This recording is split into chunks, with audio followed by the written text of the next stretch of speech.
Lo que pasa en Mendiolaza, pasa por de Mendiolaza. Muy buenos medios días, Ezequiel Tagle. Buen día, ¿cómo le va, Gabriela? ¿Qué Muy, dice? muy bien y muy curiosos sobre cómo será esta segunda etapa del Terrón. Porque la primera etapa del Terrón resultó sumamente eh, traumática, controversial, no sé exactamente cómo definirla. Pero yo lo decía esta mañana, fue como una suerte de bisagra de Mendiolaza entre lo que había sido y lo que sería o lo que podría ser. Eso llevó una etapa de mucha ida y vuelta que esta segunda etapa parece no va a tener, porque ya todo lo que había para conversar ha sido conversado. ¿Es así, Ezequiel? Yo creo que sí, que es como lo has descrito. Creo que al principio hubo como mucha incertidumbre de qué iba a pasar con el terrón, con qué se iba a hacer, cuál podría ser el daño que se le podía hacer al campo. Bueno, me, me parecía bien, digamos, que algunas personas tuvieran esa sensación, ¿no es cierto? Pero creo que con el tiempo se fue demostrando que este emprendimiento, bueno, resultó ser respetuoso de la naturaleza. Como siempre digo, si uno tuviera que elegir entre dejar un espacio, un predio, como una reserva natural o hacer algún tipo de intervención, desde el punto de vista ambiental, siempre sería mejor dejarlo como una reserva. Pero no es el caso, porque son tierras que no eran nuestras, pero son tierras que, digamos que son susceptibles de ser urbanizadas, porque así lo define el código, ¿no es cierto? Ujú. Entonces, acá lo que siempre yo he dicho es lo que podemos discutir es qué sería lo mejor desde el punto de vista de la intervención. Y creo que nosotros, creo humildemente, que bueno, hemos hecho algo con muy bajo impacto y encima algo que creemos bueno, que ha sido importante para Mendiolaza, que es un emprendimiento que deja huella, que ha dado muchísimo trabajo, que es lindo, que es reconocido, que genera turismo, que, no sé, yo me siento orgulloso y creo que hay Ujú. mucha gente de Mendiolaza que así lo piensa también. Y es muy respetable que haya otra que no, que diga, bueno, a mí no me parece que tengamos que tener este tipo de emprendimientos, pero yo creo que sí. Y ahí es donde podemos disentir, pero yo creo que hace bien, porque como digo, la discusión era esto u otra cosa, no esto o nada. Entonces creo que lo que se hizo es trascendental y no sé si muchas otras localidades tienen algo como esto. Creo que no. De todas maneras, y eso también nosotros insistimos en decirlo, para que fuese de otra manera, es decir, si para que no hubiese allí un emprendimiento inmobiliario que fuese una reserva, allí tendría que actuar el Estado. O sea, tendría que comprar, expropiar, hacerse cargo el Estado de esas tierras de alguna manera. Mientras sea propiedad privada, hay efectivamente que conversar sobre cuál es el mejor de los destinos posibles. Eh, Ezequiel, querría comenzar en realidad con esta segunda etapa del Terrón, que era la propuesta de la nota. ¿Cómo va a convivir con la primera? Porque con el resto del barrio, digo, sobre la base de la experiencia de la primera etapa, en la que yo creo que el mayor inconveniente estuvo dado por el acceso. Vamos a empezar por contar entonces cuántos serán los nuevos lotes y por dónde se accederá. Bien. Esta segunda etapa viene a formar parte de la primera, en realidad. Es una ampliación de la primera. Eh, que va a tener, le vamos a agregar un acceso, por ahora un acceso más, que es cuando se termine de ejecutar el camino nuevo de San José, que se entra por la E53. Eh, Eso sería uno de los accesos y otro es el acceso actual, que es el que se entra por la intermunicipal a metros del puente de la Ticera. Bien, ¿cuántos lotes son? ¿Todos destinados a vivienda? En principio son todos destinados a viviendas. Van a ser aproximadamente, lo que está aprobado son 392 lotes, pero bueno, puede que pase que unamos algunos y se achique la cantidad. Más de eso no queremos, porque tienen que convivir con la primera etapa, que ya tiene 500. Originalmente nosotros teníamos preaprobado un loteo entre las dos etapas de 1.400. Uh-huh. Eso lo fuimos bajando porque, bueno, fuimos viendo que nos gustaba más y que resultaba mejor hacer otro tipo de emprendimientos de menos densidad, y bueno, y resultó que bajamos esa cantidad ahora a cercano a 850. Así que, bueno, de esa manera el predio completo va a tener un poquito más de 100 hectáreas de espacio verdes, por eso digo, tiene un impacto muy, muy reducido. Bueno, y un montón de cualidades que lo hacen muy atractivo, ¿no es cierto?, para vivir, porque una etapa se va a complementar con la otra.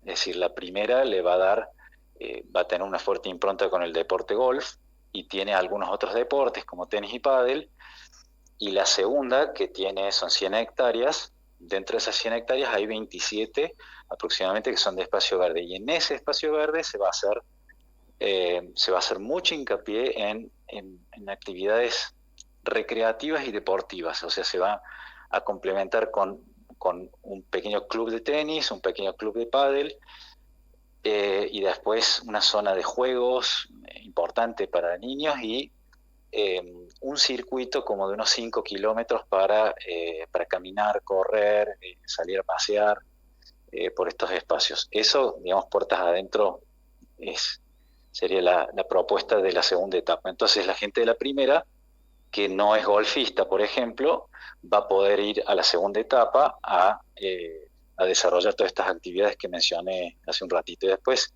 en el medio, va a haber le llamamos como un pequeño pueblito que solamente consta de unos 3 edificios. Uno va a ser un supermercado, otro un gimnasio grande y otro un pequeño restaurante informal para uso de familias y demás. Así que ese es un lugar donde también se convocará a la gente y bueno, para que de alguna manera coexistan y se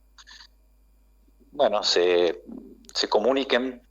Uh-huh. Estos dos barrios. Es decir, que tendría provisión dentro del mismo barrio. Una provisión muy, muy básica, digamos.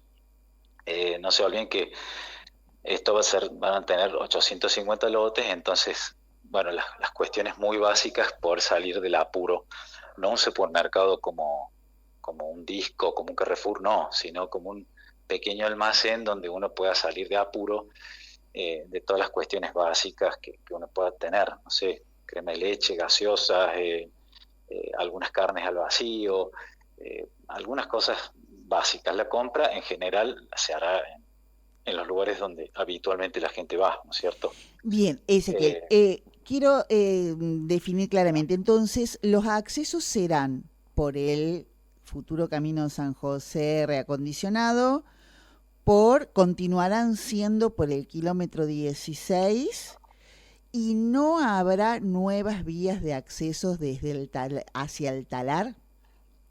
Bueno, nosotros es así, tenemos la que dije, la del puente, la actual entrada principal. Uh-huh. Va a estar la nueva San José.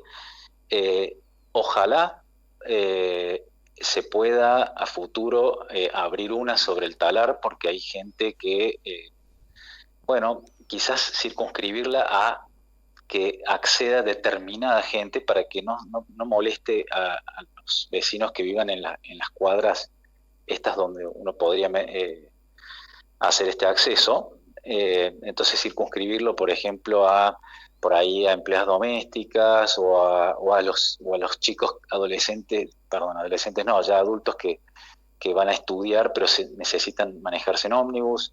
Entonces es un punto donde está cerca de las paradas de colectivos y demás, y además porque, como dije, este pequeño almacén, bueno, si bien saca de apuro, pero lo grueso lo van a tener que hacer, o lo más próximo sería el talar. Entonces, por ejemplo, no sé, quieren salir a comprar empanadas o un buen helado, no sé, sería conveniente que lo puedan hacer sobre la tisera. Eso sería Ezequiel, un anhelo. Y el eso, kilómetro perdón, 16, eso sí, es un anhelo que está plasmado en el proyecto, que ya tiene autorización. eso está simplemente que no está definido por cuál calle tendría que ser. Eso se verá oportunamente, pero por ahora eh, los accesos son los que mencioné, y la idea, para complementar un poco tu pregunta, o contestar a tu pregunta, el acceso del kilómetro 16 en principio va a quedar únicamente, es decir, puede quedar abierto, pero va a ser usado por muy pocas personas, porque va a ser solamente para la gente que viva por acá cerca, porque todo el ingreso de proveedores, que actualmente son como 1000 por día, eh, van a entrar, la mayoría, el 80-90% provienen de Córdoba. Entonces, me refiero a proveedores, es decir, las hormigoneras, todos los materiales de ferretería, todo eso en general viene de Córdoba. Entonces, todo ese flujo va a entrar por San José, aliviando sustancialmente, o completamente, la entrada del kilómetro 16. Y si después se ve que no se justifica tenerla abierta porque es muy poquito el flujo, y bueno, quedará solamente la de San José. Bien, el desarrollo entonces comenzaría desde la punta de San José hacia la intermunicipal. Claro, abarcaría A ver, no, desde un... no sé si estoy siendo clara. Yo imagino, es decir, ya se firmó en primer lugar, ya se firmó el acta de inicio de obras que estaba autorizado, que se autorizó la semana pasada. Sí, ya está habilitado para hacerse. Bien, entonces va a entrar el primer camión a hacer lo primero que sea que se haga allí en la segunda etapa del Terrón. Va a entrar ya por Camino San José y se irá abriendo hacia la intermunicipal, o van a entrar por la intermunicipal y van a ir abriendo hacia San José. Para la ejecución de la segunda etapa ya se entraría por San José.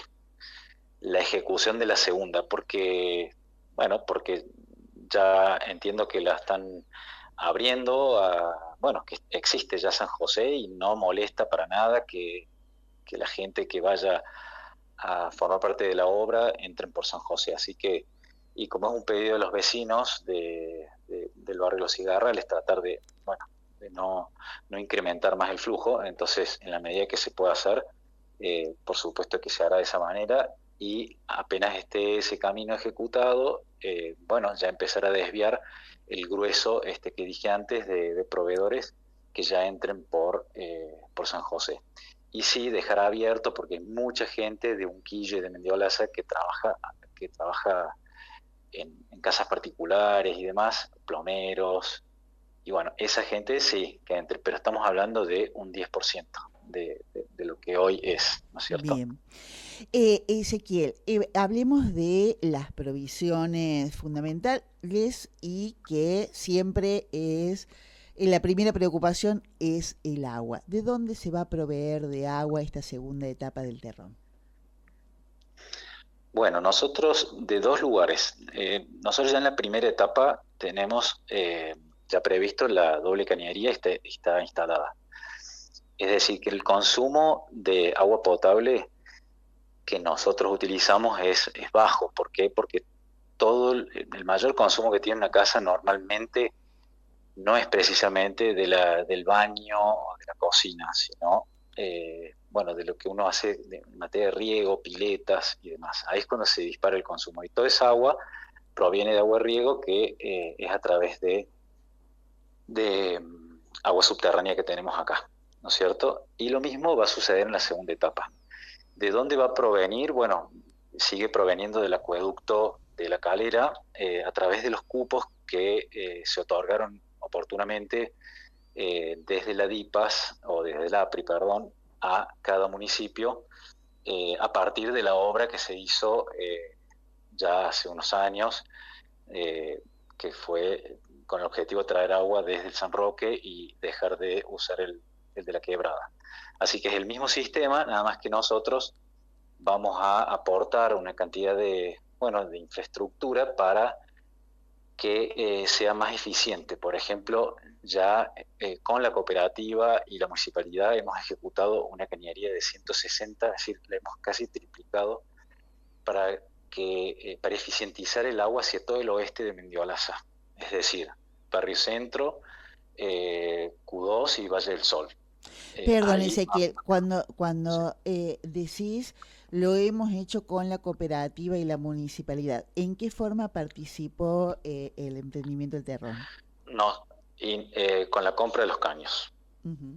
Y la compra de los caños y la máquina que hace la zanja. Después la mano de obra la ha aportado la cooperativa y la municipalidad, un poco la gestora de todo esto, impulsando, bueno, Ezequiel, impulsando la iniciativa. estamos hablando de la obra que debe haber comenzado como a finales del año pasado, estaba anunciado entre Sí, finales del año pasado, principios de este año, que iba a potenciar el suministro también para los barrios que están sobre la ladera, es decir, Valle sí. del Sol y Centro, ¿verdad? El oeste. Sí. Hablemos del oeste. Ujú. La separamos a Mendiolaza, la podemos separar entre el oeste, el centro y el este. Fundamentalmente el este está ocupado por el talar. Y actualmente el talar está usando una cisterna de 1 millón de litros que es del terrón. Ujú. Porque si no estuviese la cisterna del terrón, bueno, yo creo que hoy tendrían un déficit importante. Entonces no es solo una cuestión de agua, como dirían, del líquido elemento, sino una cuestión de infraestructura, porque Ujú. podría haber agua, pero no hay dónde almacenarla y no hay cómo bombearla. Entonces nosotros ahora, a partir de la segunda etapa, nos hemos comprometido a construir otra cisterna para, eh, para que Mendiolaza tenga su propia cisterna, porque actualmente Mendiolaza toma agua que viene por gravedad desde Unquillo, ¿sí? Sí. Entonces la idea, y yo esto lo digo en potencial porque no está cerrado, pero es la idea y yo creo que se va a hacer, eh, es construir una nueva cisterna y bombear desde la cisterna hacia este caño que dije, y con eso se termina de repotenciar aún más el oeste, y lo mismo con el talar. Es decir, ¿Dónde estaría? aprovechar el caudal que viene de la calera, que Ujú. viene con mayor presión a la altura de Mendiolaza, y aprovechar esa presión y demás para optimizar bueno, el suministro de agua que viene desde la planta potabilizadora de la calera, ¿cierto? ¿Dónde se ubicaría esa cisterna? En la entrada del terrón, Ujú. Por el al lado este. de la que está, al lado de la que está, de la Ujú. cisterna esta que yo le he mencionado hace un Sí. ratito. Bien, eso en relación al agua. El resto de los servicios, es decir, luz, cómo va a ser el tratamiento de los efluentes, ¿hay obras en marcha? No, no, obras internas en la segunda etapa no, porque no hemos No, no, empezado. no, no, claro. La luz va a provenir, por suerte, de la estación transformadora de Mendiolaza, que es muy importante, y ya hicimos oportunamente una obra de acercamiento en su momento para traer luz desde allí a El Terrón, y ya tenemos las celdas, bueno, muy técnica la explicación, las celdas que inclusive comparte Unquillo, porque de ahí también sigue para Unquillo, están puestas en El Terrón y fueron construidas por nosotros y solventadas por nosotros. Esas celdas están ya en El Terrón y ya con esas celdas alcanza para la segunda etapa. Ya se previó el momento de hacerlo, entonces eso ya está ejecutado. No hay que Bien. hacer ninguna obra ni que entorpezca con el talar, porque esto atraviesa el talar. Ya se hizo, inclusive repotenciamos un tramo importante ahí para el talar en su momento. Eso también lo ejecutamos nosotros, pero ya se hizo hace, no sé, 7 años más o menos. Bien, y decía efluentes, es otro de los temas que es de preocupación y de los habitantes, sobre todo del talar, porque la pendiente viene hacia el talar. Eh, sí, bueno, eso también es muy técnico, pero empiezo por decir que actualmente, bueno, hace poco se ha terminado una obra de cloacas, pero nosotros cuando empezamos los trámites de la segunda etapa del terrón no había cloacas, así que lo que se previó es el sistema tradicional en las zonas donde no hay cloacas, que es a través de sangrías, con por ahí la diferencia de incluir biodigestores y todo lo que hay para, para que el agua, cuando ya vaya al subsuelo, vaya más filtrada de lo que normalmente lo hace. Perdón, esto Eh, de esta posibilidad de los biodigestores sí. es una disposición interna del barrio. Es una disposición interna, en realidad no es exigible a nivel del APRI, pero sí es exigible a nivel, digamos, de nuestro barrio. Ujú. Es decir, Consideramos, porque hay técnicos que consideran que la diferencia entre una planta depuradora general, ¿no es cierto?, y estas, es que estas hacen el mismo trabajo. O sea, la depuración que hace un biodigestor y la depuración que hace una planta depuradora gigante, como la de Bajo Grande, es la misma, con la diferencia que en una ciudad no se puede, para un edificio que está construido en un terreno de 500 metros, no, el suelo ese de 500 metros cuadrados no puede absorber la cantidad de efluentes que genera esa cantidad de de, habitantes. Ujú. de habitantes. En cambio, en lotes de 2.000 metros cuadrados, hacer una pequeña planta, digamos, a través de biodigestores y demás, es como tener una pequeña planta depuradora. Hace el mismo trabajo, nada más que el suelo sí lo puede absorber. Eh, En la primera etapa del terrón, ¿ya hay biodigestores? sí, sí, es lo mismo. Ujú. Es lo mismo. Todas las unidades habitacionales lo tienen o solo algunas? No, todas. Lo que pasa es que no es tan complicado en realidad. No es que cuando hablamos de biodigestores por ahí la audiencia puede creer que es una cosa muy sofisticada. No, no, no. Casi diría yo que no es mucho más caro instalar biodigestores que instalar la cámara séptica, que sería el lugar donde se genera o donde se realiza el proceso este anaeróbico, donde las bacterias van comiendo los sólidos y, bueno, donde hacen su trabajo, donde depuran. Es, es un compartimento, digamos, lo que se suele usar es una cámara séptica y los biodigestores son más eficientes, pero no son mucho más caros. Ujú. Así que no es un tema eso exigirlo, ¿no es cierto? Bien, y ya efectivamente se va a exigir para todas las unidades que haya en la segunda etapa. Lo que me quedaba por preguntar en materia de suministros es, perdón, no de suministros, en materia del diseño. El diseño, me pareció haber escuchado en el Consejo Deliberante que había sido modificado en función de las exigencias de ambiente. Sí, se ha modificado muchas veces en función de eso. La verdad que para el proyecto no ha sido bueno, pero bueno, nos hemos ido adaptando y bueno, y tratando de mirar el vaso medio lleno y decir, bueno, con todo esto que se va agregando de mayor exigencia, mayores espacios a no intervenir y demás, bueno, por eso nos motivó a hacer una sola etapa para, bueno, Claro, porque eh, inicialmente estaba planteado segunda y tercera etapa. claro, eran 5 etapas, Ah, pero cinco. como ahora hay mucho más espacio verde, eso motivó a que se hagan lotes más grandes y que se haga un proyecto como de mayor jerarquía, eh, bueno, para que tuviera sentido tener esa cantidad de espacio verde, porque si no ya no era eficiente. Así que eso es lo que quería explicar recién, sino que justo me interrumpieron, entraron a mi oficina. Eh, Así que ese es un poco el motivo. El proyecto ingresó con 547 lotes. Originalmente eran 1.400, hicimos 500, quedaban 1.100.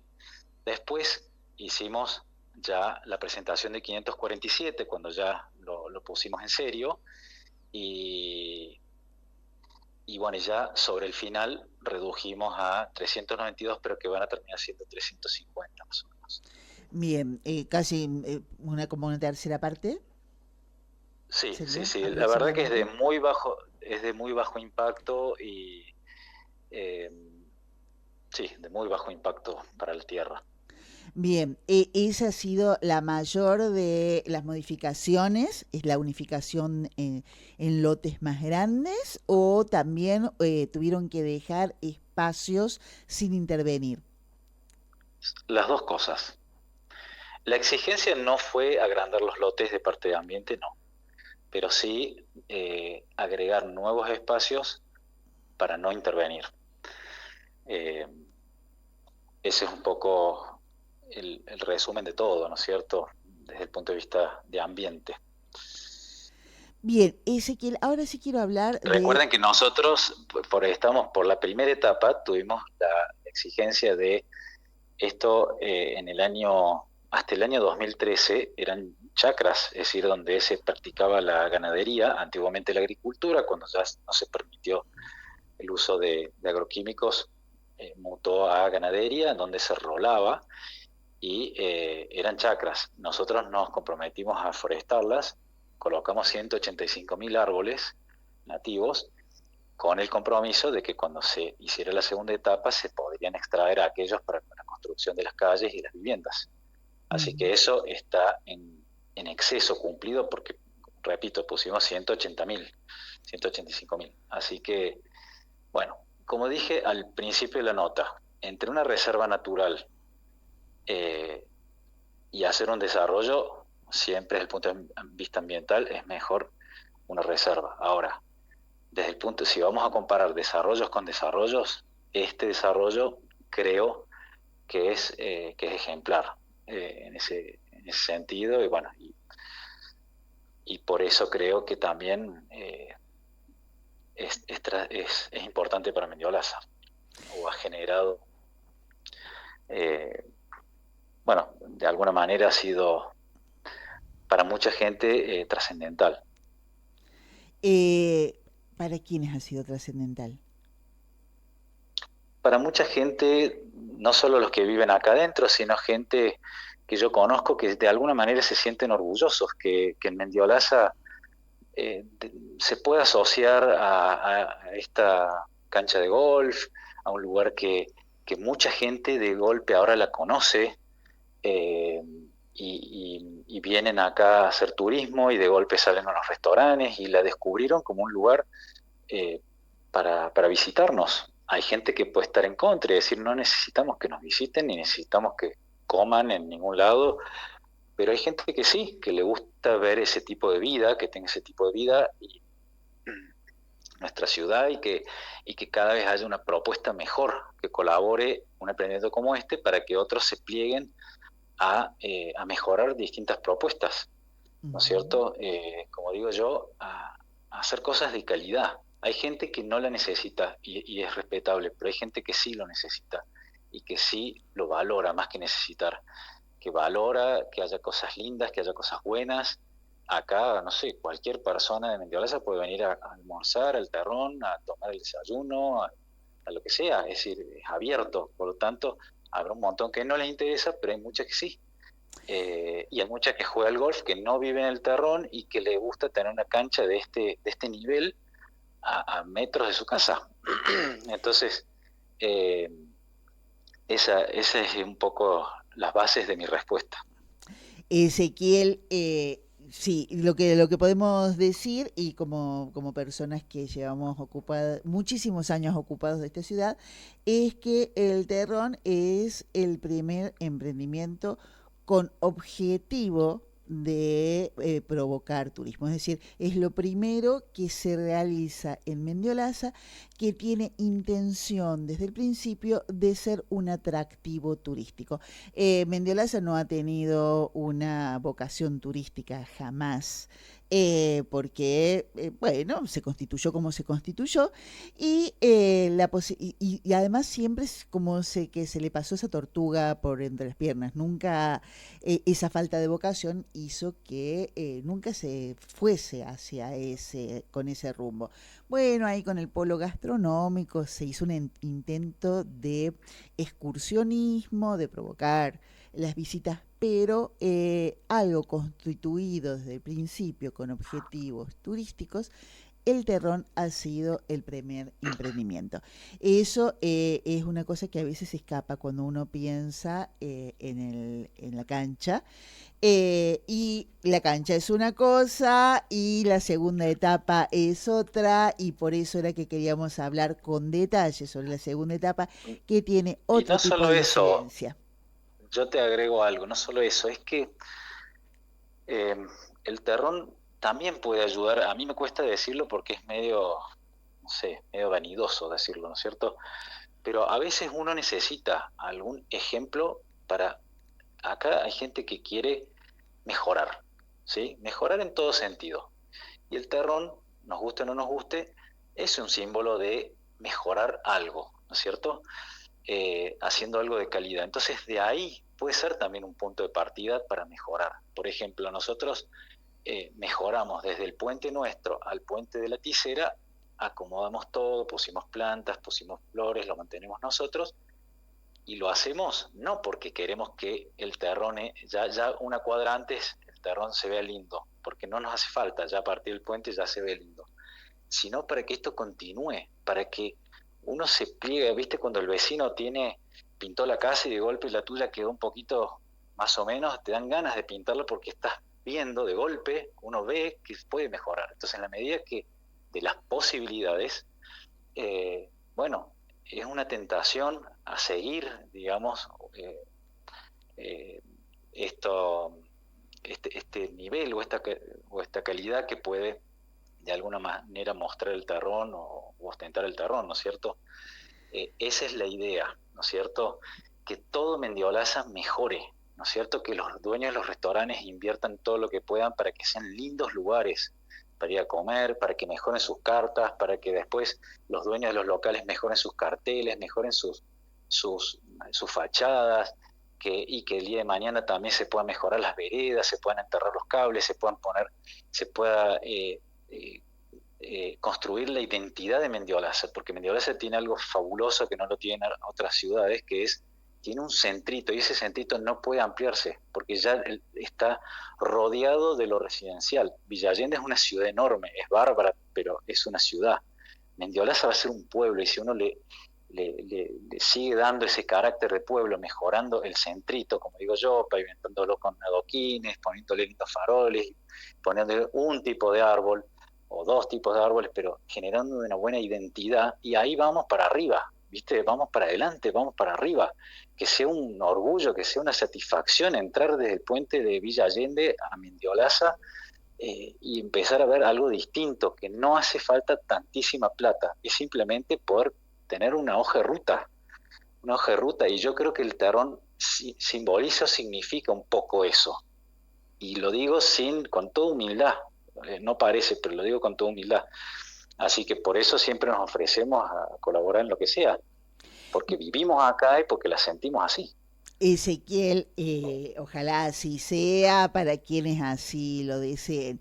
Nosotros, mientras tanto, nos ocupamos de esta convivencia con el resto de los vecinos en la cotidiana, en la diaria, y en eso queríamos centrar esta nota. Por eso agradecemos infinitamente todo el tiempo que nos has dedicado para que eso llegase a los vecinos, para que primero supiesen qué es lo que les espera en esta convivencia con la segunda etapa, y que desde ahí, en todo caso, quienes quieran puedan construir esta identificación de la que estabas hablando finalmente. Muchísimas gracias otra vez y te mando un abrazo, De nada, Ezequiel. gracias a vos. Que tengas un muy buen día. Mañanitas de Mendiolaza. Martes a viernes, de 10 a 12, por la 102.7 FM de Mendiolaza. Vecino.